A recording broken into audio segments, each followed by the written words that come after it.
tweeted that back in maybe back in February, even before he made himself eligible for the draft. So all the drama, like I said, is pretty much based on Jameis Winston. Is pretty much based on the number 2 pick and where Marcus Mariota is going to land. Right now, there's several teams out there that want Marcus Mariota. There's a lot of rumors, a lot of trades going on. You got the Chargers are interested in him, even though reports came out to say that they're not going to trade Philip Rivers, who's in the last year of his deal. The Jets are interested. The Eagles are interested. The Browns are interested. And so it's going to be interesting to see where does Mariota land. And there's even a small chance that he could go to the Chicago Bears. As the Bears are willing to trade Jay Cutler. The question is, the Titans, do they want to take on that contract?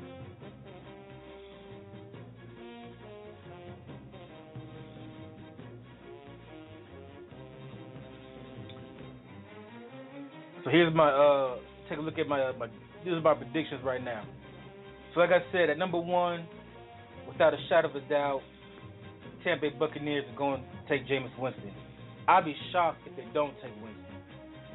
I think they're going to take Winston for a number of reasons. A lot of people, even though John Gruden seems to disagree, John Gruden feels like Marcus Mariota is probably the best quarterback in the draft.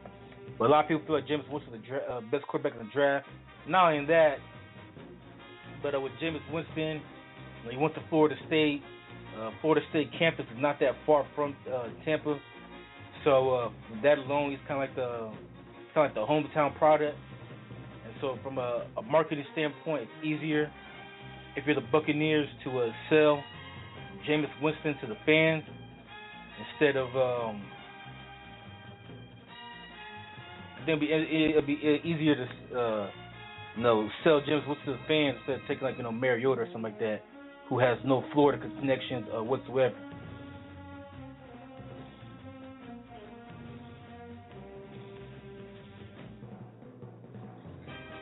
Now, here's the tricky one, the number 2 pick in the draft. Like I said earlier, a lot of teams are interested.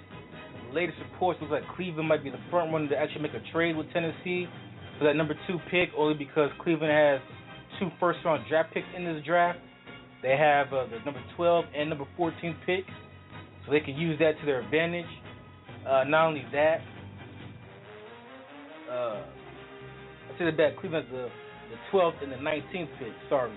Yeah, so Cleveland could trade both the 12th and the 19th pick to Tennessee and try to move up to number 2.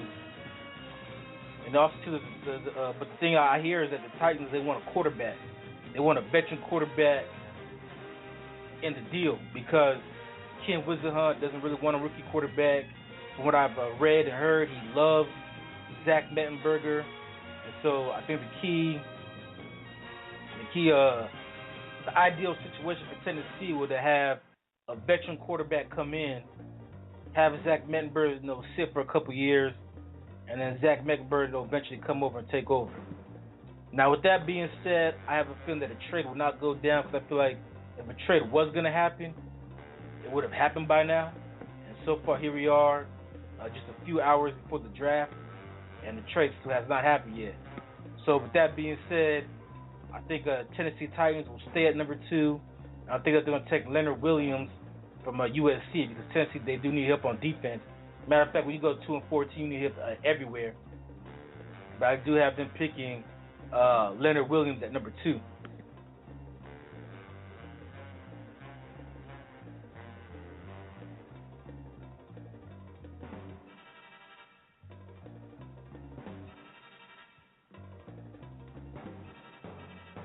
All right, number 3, you have the Jacksonville Jaguars. Now, they have the quarterback, Blaine Gabbert, excuse me. Blaine Gabbert's no longer there. They have the quarterback, Blake Bortles. My bad. So they drafted Blake Bortles last year at number 3. Blake Bortles, I can't even say the name. Blake Bortles. He had an okay rookie season. Wasn't that much talent around him, but you could see the potential there.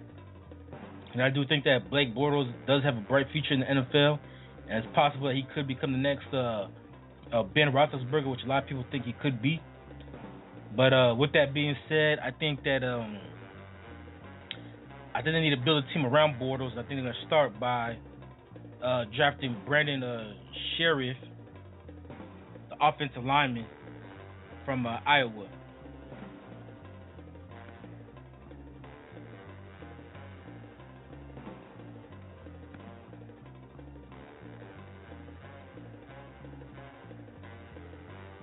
So I haven't got him Brandon Sheriff.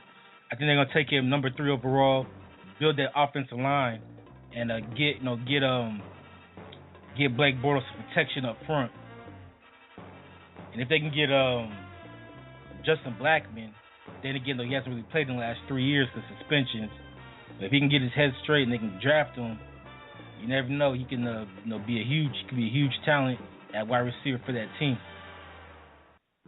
Plus, at tight end, they got Julius Thomas, so the weapons are there. They also need a running back, too, but I think they can get that in the second round. I think they're going to take that left tackle, number 3 overall.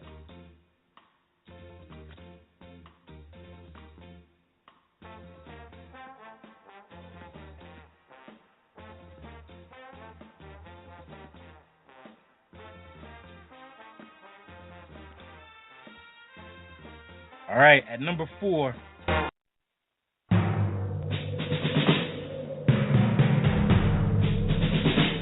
The autumn wind is a pirate, blustering in from sea. With a rollicking song he sweeps along, swaggering boisterously. His face is weather-beaten. He wears a hooded sash, with a silver hat about his head, and a bristling black mustache. He growls as he storms the country, a villain big and bold, and the trees all shake and quiver and quake as he robs them of their gold. The autumn wind is a raider, pillaging just for fun. He'll knock you round and upside down and laugh when he's conquered and won.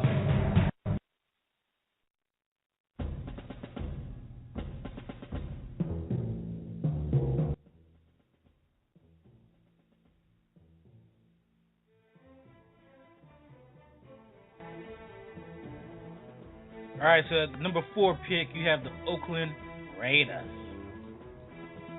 And Oakland Raiders, just kind of like Jacksonville last year, they drafted their quarterback and David Carr. They added some wide receiver talent this year, signing Michael Crabtree. Also have James Jones, who led the team in receptions last year.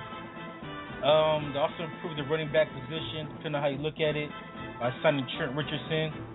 They also had what's his name? Murphy. Can't think of his first name right now. I think Lontavius Murphy. He was a good rookie running back for him last year before he got hurt. The Raiders might take another running back in the draft. You never know. But I think what they do need to surround David Carr with some more talent, especially in the outside. They need either a tight end or a wide receiver. I see them taking a wide receiver at number 4, and I have Oakland Raiders taking Alabama wide receiver Amari Cooper, 4th overall.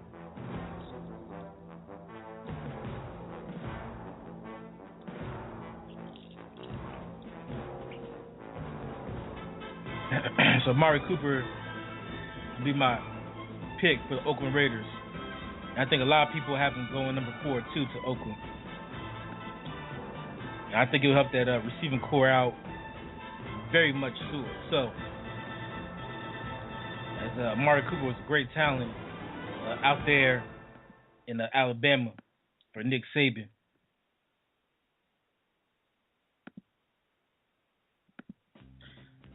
All right, next up we have Washington.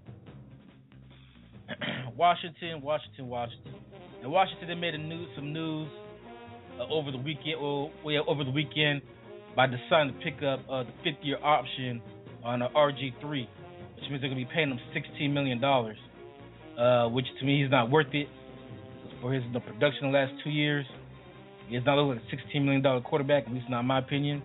especially a guy that you can't even guarantee is going to stay healthy for a whole season. But that's Daniel Snyder's boy. It's Daniel Snyder's money, and he can spend it any way he chooses.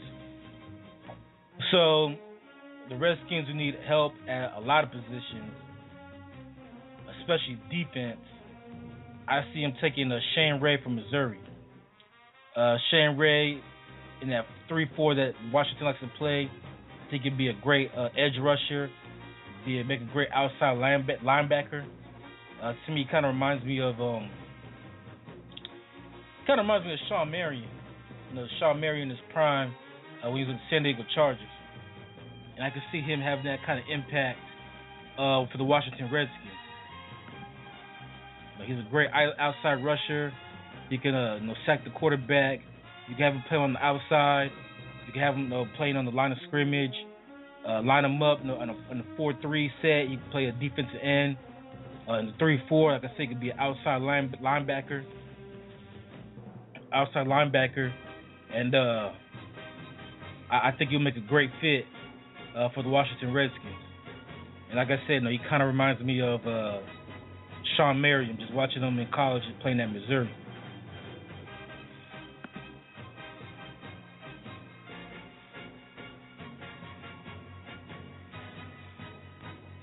Even though Shane Ray does have some off the field issues,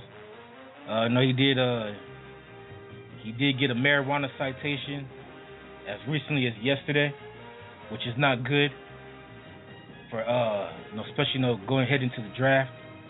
But I do think that the Redskins will take a number 5 overall. Like I said, Redskins will play a 3-4 defense. I think he'll make a perfect outside linebacker for that Washington Redskins team.